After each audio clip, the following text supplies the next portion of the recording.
നമസ്കാരം. പ്രവാസികൾ അറിയുവാനും പ്രവാസ ലോകത്തെ വാർത്തകൾ മലയാളികൾ അറിയുവാനുമായി പ്രധാനപ്പെട്ട ചില വാർത്തകളിലേക്ക് നമ്മൾ കടക്കുകയാണ്. വളരെ ദുഃഖകരമായൊരു സംഭവമാണ് കഴിഞ്ഞ ദിവസം ഉണ്ടായത്. മുണ്ടത്തിക്കോട് വെടിക്കെട്ട് നിർമ്മാണശാലയിൽ സ്ഫോടനം നടന്നു. ആ സ്ഥലത്തിൽ നിലവിൽ മറ്റ് അപകട സാധ്യതകളില്ലെന്ന് സംസ്ഥാന പോലീസ് മേധാവി റവാഡ ചന്ദ്രശേഖർ പറയുന്നുണ്ട്. പക്ഷേ ആ നാട്ടുകാർക്ക് ഇപ്പോഴും ആ ദുരന്തത്തിൽ നിന്ന് മുക്തമാകാൻ കഴിയാത്തൊരവസ്ഥയിലാണ് അല്ലേ? അതെ, ഈ സ്ഫോടക ശേഖരം പൂർണ്ണമായും പൊട്ടിത്തീരുകയോ അല്ലെങ്കിൽ സുരക്ഷിതമായി നിർവീര്യമാക്കുകയോ ചെയ്തിട്ടുണ്ട് എന്നാണ് അദ്ദേഹം പറയുന്നത്. DGP പറയുന്നത് സംഭവസ്ഥലം സന്ദർശിച്ച് സ്ഥിതിഗതികൾ വിലയിരുത്തി. ദുരന്തം നടന്ന സമയത്ത് സ്ഫോടന സ്ഥലത്ത് ഏകദേശം 34 പേരുണ്ടായിരുന്നതായിട്ടാണ് പ്രാഥമിക കണക്കുകൾ നിഗമനം. സ്ഫോടനത്തിന് പിന്നിലെ യഥാർത്ഥ കാരണങ്ങൾ കണ്ടെത്തേണ്ടതായിട്ടുണ്ട്. അതിനായിട്ട് പ്രത്യേക അന്വേഷണ സംഘത്തെ രൂപീകരിച്ചിട്ടുണ്ട്. ഇന്ന് വൈകുന്നേരത്തോടെ സംഭവത്തെക്കുറിച്ച് കൂടുതൽ ലഭ്യത, അതായത് എന്താണ് സംഭവിച്ചതെന്ന കാര്യത്തിലൊരു ഏതാണ്ടൊരു രൂപം കിട്ടുമെന്ന് തന്നെയാണ് പ്രതീക്ഷിക്കുന്നത്.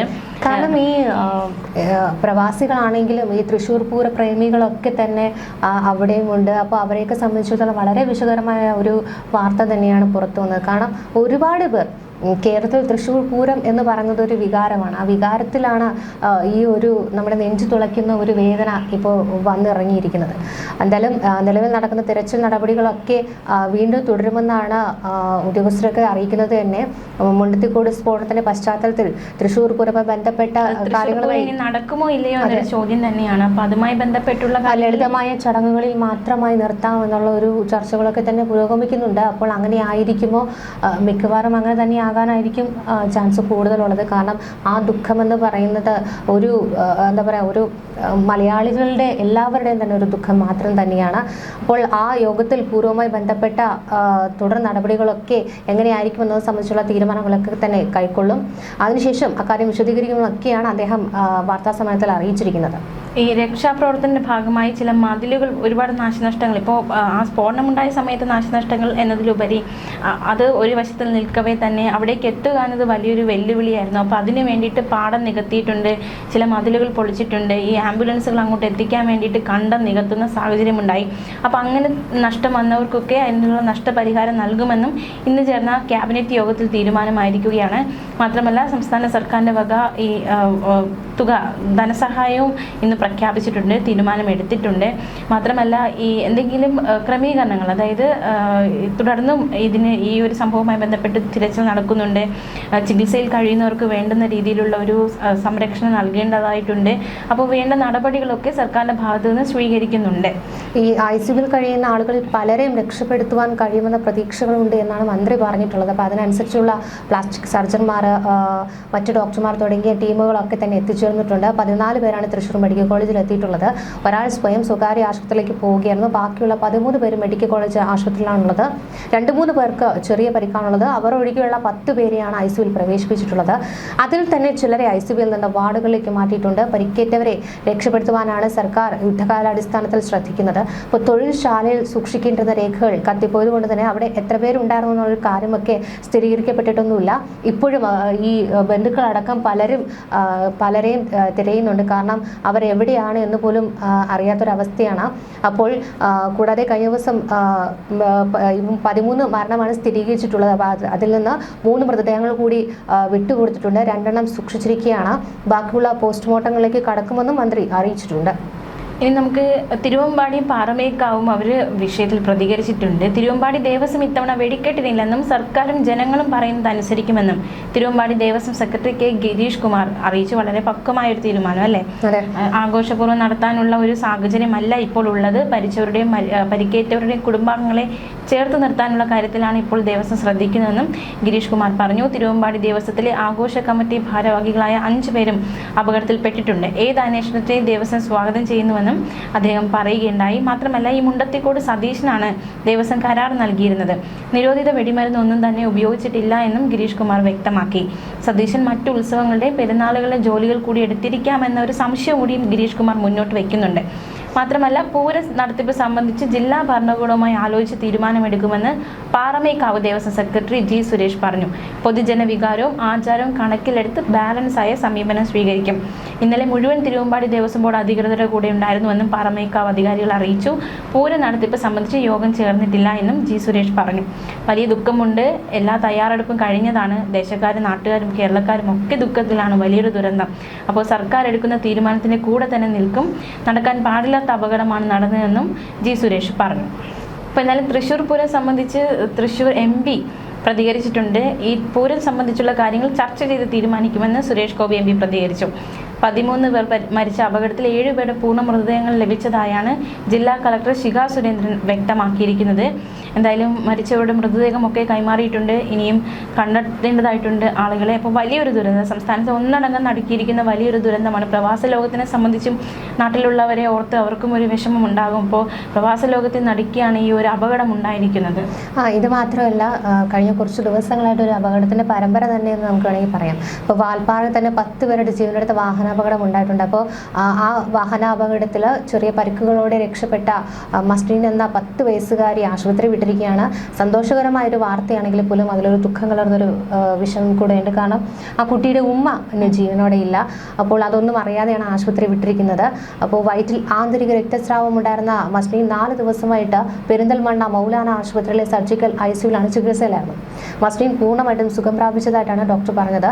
പിതാവ് പാങ് ഇല്ലിക്കൽ ഹൗസിൽ അബ്ദുൽ ഹക്കീമും ബന്ധുക്കൾക്കും ഒപ്പമാണ് വീട്ടിലേക്ക് മടങ്ങിയിട്ടുള്ളത്. അപകടത്തിൽ ഉമ്മ മരിച്ച വിവരം ഇപ്പോഴും മസ്ലിൻ അറിഞ്ഞിട്ടില്ല. കുറച്ച് ദിവസത്തെ വിശ്രമത്തിന് ശേഷം കുട്ടിയെ കാര്യങ്ങളൊക്കെ പറഞ്ഞ് മനസ്സിലാക്കാമെന്നാണ് ബന്ധുക്കൾ കരുതുന്നത്. സൈക്കോളജിസ്റ്റുകളൊക്കെ അങ്ങനെയാണ് നിർദ്ദേശിച്ചിട്ടുള്ളത്. അപ്പോൾ തമിഴ്നാട് ഈ വാൽപ്പാറയിലുണ്ടായ അപകടത്തിൽ പരിക്കേറ്റ് കോയമ്പത്തൂർ മെഡിക്കൽ കോളേജ് ആശുപത്രിയിൽ ചികിത്സയെന്ന നൌഷാദ് അലി മരിച്ചു എന്ന വാർത്തയും പുറത്തു വന്നിട്ടുണ്ട്. 10 മരണമായിരിക്കുകയാണ് വാൽപ്പാറ ദുരന്തം. നൌഷാദ് അലിയുടെ മരണത്തോടുകൂടി നമുക്കറിയാം, ഒരു ദൃക്സാക്ഷികളോ അല്ലെങ്കിൽ ഒരു CCTV ദൃശ്യങ്ങളോ ഒന്നും ഇല്ലാത്തൊരു സംഭവമാണ്. അപ്പോൾ ഈ അപകടത്തിലേക്ക് നയിച്ചത് എന്താണെന്ന് പറയാൻ വാഹനത്തിനകത്തുള്ളവർക്കേ കഴിയുള്ളൂ. അപ്പോൾ പ്രത്യേകിച്ച് വണ്ടി ഓടിച്ചിരുന്നത് 2 പേര്. ഒരു സംശയമുണ്ട്, ഇപ്പോൾ ടെമ്പോ ട്രാവലർ ഡ്രൈവർ ഫായിസ് ആണോ അതോ സ്കൂൾ ഡ്രൈവർ നൌഷാദ് അലിയാണോ വാഹനം ഓടിച്ചിരുന്ന കാര്യത്തിൽ സംശയമുണ്ടായിരുന്നു. അപ്പോൾ നൌഷാദ് അലിയുടെ ഒരു മൊഴി അത് ഏവരും അന്വേഷണ സംഘം പ്രത്യേകിച്ച് അത് രേഖപ്പെടുത്താനുള്ള ശ്രമം നടത്തി. പക്ഷേ മരണത്തിന് കീഴടങ്ങി നൌഷാദ് അലി. ആ ഒരു മൊഴി രേഖപ്പെടുത്താനായില്ല. അപ്പോൾ അതിനിടയിൽ നൌഷാദ് അലിയുടെ കുടുംബം ഒരു ഗുരുതര ആരോപണം ഉന്നയിച്ച് രംഗത്ത് വന്നിട്ടുണ്ട്. നൌഷാദ് അലിയുടെ ആരോഗ്യനില വഷളായിട്ടും ഡോക്ടർമാർ എത്താൻ വൈകിയതാണ് മരണം സംഭവിക്കാൻ കാരണമെന്നൊരു ആരോപണം കുടുംബത്തിന്റെ ഭാഗത്തു നിന്നുണ്ടായിരിക്കുന്നത്. ഗുരുതര ആരോപണമാണ് ഉണ്ടായിരിക്കുന്നത്. തീവ്ര പരിചരണ വിഭാഗത്തിൽ ചികിത്സയിലിരിക്കെയാണ് നൌഷാദ് അലി മരണത്തിന് കീഴടങ്ങിയിരിക്കുന്നത്. മാത്രമല്ല, അപകടത്തിൽ പരിക്കേറ്റപ്പോൾ ഫായിസിന്റെ നില ഗുരുതരമാണ്. ആ കുട്ടി ആശുപത്രി വിട്ടിരിക്കുകയാണ്. നൌഷാദ് അലി മരണത്തിന് കീഴടങ്ങിയിരിക്കുകയാണ്. അപ്പോൾ എന്തായാലും ഇനി ഈ അന്വേഷണം ഒരു സങ്കീർണമായ അവസ്ഥയിൽ എത്തിയിരിക്കുകയാണെന്ന് നമുക്ക് പറയാം. ഈ പെരിന്തൽമണ്ണയിലെ സ്വകാര്യ ആശുപത്രി ചികിത്സയിലുള്ള മസ്ലിൻ്റെ ആരോഗ്യനിലയാണ് ഇപ്പോൾ തൃപ്തികരമാണെന്ന് ഡോക്ടർമാർ അറിയിച്ചിട്ടുള്ളത്. ഇനി പ്രവാസ ലോകത്തെക്കുറിച്ച് വിശേഷങ്ങൾ കൂടി അറിയാം. ബിഗ് ടിക്കറ്റിൻ്റെ ഈ മാസത്തെ 2ാമത്തെ പ്രതിവാര ഡ്രോയിൽ പ്രവാസി മലയാളികൾ ഉൾപ്പെടെ 4 പേർ ചേർന്ന് 1 ലക്ഷം ദിർഹം രൂപയുടെ സമ്മാനം നേടിയിരിക്കുകയാണ്. ഇന്ത്യ, ബംഗ്ലാദേശ്, സിറിയ എന്നിവിടങ്ങളിലായി ഈ രാജ്യങ്ങളിൽ നിന്നുള്ളവരാണ് ഇത്തവണത്തെ ഭാഗ്യശാലികൾ. ഓരോരുത്തർക്കും 25,000 ദിർഹം വീതമാണ് ലഭിച്ചിരിക്കുന്നത്. സമ്മാനം നേടിയവരിൽ പ്രമുഖൻ ഖത്തറിൽ ജോലി ചെയ്യുന്ന മലയാളി വിജയകുമാർ ചൊട്ടയിൽ പത്മനാഭനാണ്. 63 വയസ്സുകാരനായ ഇദ്ദേഹം കഴിഞ്ഞ 38 വർഷമായി ഖത്തറിലെ ഒരു റീറ്റെയിൽ ഗ്രൂപ്പിൽ ജോലി ചെയ്തു വരികയാണ്. 17 വർഷമായിട്ട് മുടങ്ങാതെ ബിഗ് ടിക്കറ്റ് എടുക്കുന്ന വിജയകുമാർ ഇത്തവണ ആരുടെയും സഹായമില്ലാതെ ഒറ്റയ്ക്കാണ് ഈ ഒരു ടിക്കറ്റ് എടുത്തത്. സമ്മാന വിവരം അറിയിക്കുവാൻ സംഘാടകരൊക്കെ അദ്ദേഹത്തെ വിളിച്ചപ്പോൾ ഫോൺ എടുക്കാൻ സാധിച്ചില്ലെങ്കിൽ പിന്നീട് ഇമെയിൽ വഴിയാണ് ഈ ഒരു സന്തോഷ വിവരമൊക്കെ അദ്ദേഹം അറിഞ്ഞത്. സമ്മാന തുക തന്റെ സമ്പാദ്യത്തിലേക്ക് മാറ്റുവാനാണ് അദ്ദേഹം തീരുമാനിച്ചിട്ടുള്ളത്. മറ്റൊരു ഭാഗ്യശാലി ദുബായിൽ ലോജിസ്റ്റിക്സ് കോർഡിനേറ്ററായി ജോലി ചെയ്യുന്ന മനു അഗസ്റ്റിനാണ്. കോട്ടയം സ്വദേശിയായ മനു കഴിഞ്ഞ 13 വർഷമാണ് UAE-യിലുള്ളത്. 10 സുഹൃത്തുക്കളുമായി ചേർന്നുകൊണ്ടാണ് മനു ബിഗ് ടിക്കറ്റ് എടുത്തിരിക്കുന്നത്. സ്ഥിരമായി ടിക്കറ്റ് എടുക്കുന്ന ഒരു ശീലമൊക്കെ മനുവിനെ ഈ ഒരു ഭാഗ്യത്തിലേക്ക് എത്തിക്കുകയായിരുന്നു. ഈ വിജയം വരാനിരിക്കുന്ന വലിയ നറുക്കെടുപ്പുകൾക്കായി വലിയ പ്രതീക്ഷ നൽകുമെന്നും കൂടി മനു പ്രതികരിച്ചിട്ടുണ്ട്. ഈ ലഭിച്ച തുക സുഹൃത്തുക്കളുമായിട്ട് പങ്കിടും എന്നാണ് അദ്ദേഹം അറിയിച്ചിരിക്കുന്നത്. ബംഗ്ലാദേശിൽ നിന്നുള്ള കെട്ടിട നിർമ്മാണ കോർഡിനേറ്റർ മുഹമ്മദ് മുൻജൂർ മുർഷദ് ആണ് മറ്റൊരു വിജയി. 18 പേരടങ്ങുന്ന സംഘത്തോടൊപ്പമാണ് അദ്ദേഹം ഭാഗ്യം പങ്കിട്ടത്. കഴിഞ്ഞ 12 വർഷമായി ബിഗ് ടിക്കറ്റ് എടുക്കുന്ന സിറിയൻ സ്വദേശി വഫ ഗലൂബിനും ഇത്തവണ ഭാഗ്യമുണ്ടായി. ശരിയായ സമയത്താണ് തുക തന്നെ തേടിയെത്തിയതെന്ന് വഫ പ്രതികരിച്ചു. അൽ ഐനിലെ മൊറാഫിക് സിറ്റിയിൽ ബിഗ് ടിക്കറ്റ് പുതിയ ഔട്ട്ലെറ്റ് തുടങ്ങിയ വാർത്തയ്ക്കൊപ്പമാണ് ഈ വിജയഗാഥകൾ കൂടി പുറത്തു വരുന്നതെന്നതും ഏറ്റവും ശ്രദ്ധേയമാണ്. ബിഗ് ടിക്കറ്റ് ഏപ്രിൽ മാസത്തെ മില്യണർമാരുടെ മാസമായാണ് പ്രഖ്യാപിച്ചിരിക്കുന്നത്. 6 കോടീശ്വരന്മാരെയാണ് ഈ മാസം ബിഗ് ടിക്കറ്റ് സമ്മാനിക്കുന്നത്. മെയ് 3-ന് നടക്കുന്ന നറുക്കെടുപ്പിൽ ഒരാൾക്ക് 2 കോടി ദിർഹവും ഏകദേശം 56 കോടിയിലേറെ രൂപ, മറ്റ് 5 പേർക്ക് 10 ലക്ഷം ദിർഹം വീതവുമാണ് കിട്ടുക. കൂടാതെ ഏപ്രിൽ മാസത്തിൽ ഇനിയും 2 പ്രതിവാര നറുക്കെടുപ്പുകൾ കൂടി ബാക്കിയുണ്ട്.